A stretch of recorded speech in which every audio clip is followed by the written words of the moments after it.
Hello hello hello ସାଙ୍ଗ hello. ହଁ ସାଙ୍ଗ କହ। ସାଙ୍ଗ ତୁ ଆମ ଖଟିକି ଜଲ୍ଦି ଆସ, ତୋ ସାଙ୍ଗ ଗୋଟେ ଇମ୍ପୋର୍ଟାଣ୍ଟ କଥା ଅଛି, ଜଲ୍ଦି ଆସ। ହଉ ମୁଁ ଯାଉଛି, ତୁ ସେଇଠି ଥା। ହଉ କଣ ହେଲା କହ। ସାଙ୍ଗ ବ୍ୟାଙ୍କରୁ ଗୋଟେ କଲ୍ ଆସିଥିଲା ମୋ ପାଖକୁ। ତୁ କଣ ମତେ ଏଇ କଥା କହିବାକୁ ଡାକିଥିଲୁ? ମୋ ବୋଉ ମୋ ପାଇଁ ପଖାଳ ଶୁଖୁଆ ରାନ୍ଧିକି ରଖିଥିଲା, ମୁଁ ନ ଖାଇ ପଳେଇ ଆସିଲି। ତା କଣ କହିବି ଯେ।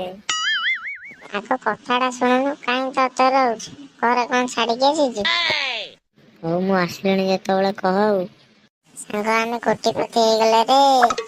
ଏ କଣ କହୁଛୁ, ପାଗଳ ହେଇଗଲୁଣୁ ନା କଣ? ଯାହା ଜଣା ପଡୁଛି ସତରେ ପାଗଳ ହେଇଗଲୁଣୁ। ନାଇଁରେ ମୁଁ ପାଗଳ ହେଇନାହିଁ।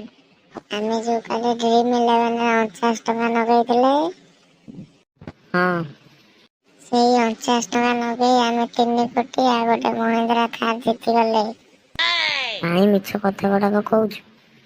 ନାଇଁରେ ସତ। ଏ ରେଡି ସାଙ୍ଗ ରେଡି ରେଡି, ଆଜି ମୁଁ ପୁରା ଖୁସି। ଆଗ ତୁ କହ 3 କୋଟି ଟଙ୍କା ଆମେ କଣ କରିବା?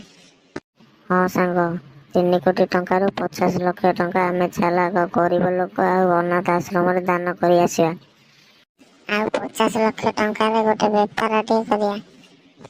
ଆଉ 10 ଲକ୍ଷ ଟଙ୍କା ନେଇ ବୁଲିବାକୁ ଇଂଲଣ୍ଡ ଯିବା, ନା କଣ କହୁଛୁ? ଆରେ ବୁଲିବାକୁ ଇଂଲଣ୍ଡ ଯିବା ଯେ, କିନ୍ତୁ ସେଠି ତ ଇଂଲିଶ ଦରକାର। ଇଂଲିଶରେ କଥାବାର୍ତ୍ତା ହେବାକୁ ପଡିବ, ଆମକୁ ତ ଇଂଲିଶର ଇ ଅକ୍ଷର ବି ଜଣା ନାହିଁ। ଆରେ ହଁ ସାଙ୍ଗ, ଆମକୁ ତ ଇଂଲିଶର କିଛି ବି ଜଣା ନାହିଁ। କଣ କରିବା, ଚାଲ ଯିବା ପୁରୀ ସମୁଦ୍ର କୂଳ ଆଡୁ ବୁଲାବୁଲି କରି ଖିଆପିଆ କରି ଆସିବା ଆଉ, ନା କଣ କହୁଛୁ? ହଁ ସାଙ୍ଗ, ଚାଲ ସମୁଦ୍ର କୂଳ ବୁଲାବୁଲି କରି ଆସିବା। ଆମେ ତ ଇଂଲଣ୍ଡ ଯାଇପାରିବାନି, ଆମକୁ ଇଂଲିଶ ଆସେନି। ହଉ ଚାଲ ଯିବା ଆଉ।